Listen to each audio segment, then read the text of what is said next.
So in this video, I'm going to share with you a few things that you need to know before moving to Chelsea and Manhattan. Now, Chelsea is a very, very hot neighborhood next to Hudson Yards, West Village, and the Meatpacking District.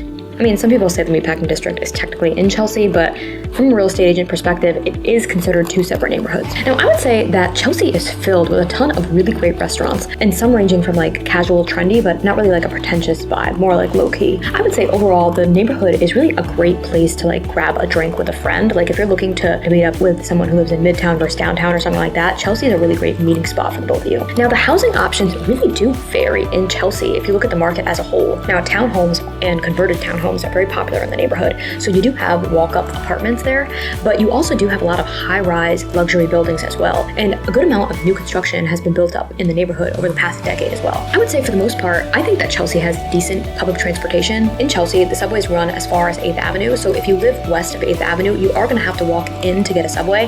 So that is always going to be the case for any neighborhood where someone lives all the way west or all the way east. You're always going to have to come into more like the central part of the neighborhood. So I do tend to hear when people are moving all the way west, kind of closer to the Hudson River side, I do hear that complaint sometimes. Now, Chelsea is also a waterfront neighborhood, so you can easily walk to the Hudson River Park and walk along the water and see the view from there. Anybody who's watched any of my videos knows how much I love waterfront neighborhoods. I prefer them over landlocked neighborhoods just because I do think it's great to get some fresh air sometimes and get like a different scene. So I do really love the waterfront area in Chelsea. And also Chelsea's kind of known for being an art gallery neighborhood. And if you do spend some time walking around the neighborhood, you will see some art galleries around. The Whitney Museum of American Art also is in the neighborhood. That's probably the most famous museum in the neighborhood for art. So overall, that's just a few things that you need to know before moving to Chelsea. Now, there are some people that do work in Chelsea, but overall, you're going to have a lot of people who are local in Chelsea or people visiting people that are local in Chelsea. You're not going to have a ton of tourist attraction except for the overflow from either Hudson Yards if you're in North Chelsea or the overflow from people who are in the Village or in the Meatpacking District and primarily Chelsea Market. So that's kind of where most of the tourist pockets are going to be around Chelsea. So overall, I hope that helped you figure out a couple things that you need to know before moving to Chelsea and Manhattan. So if there's anything I missed in this video or any questions that I have, please feel free to leave them in the comments because as always, I love hearing from you guys.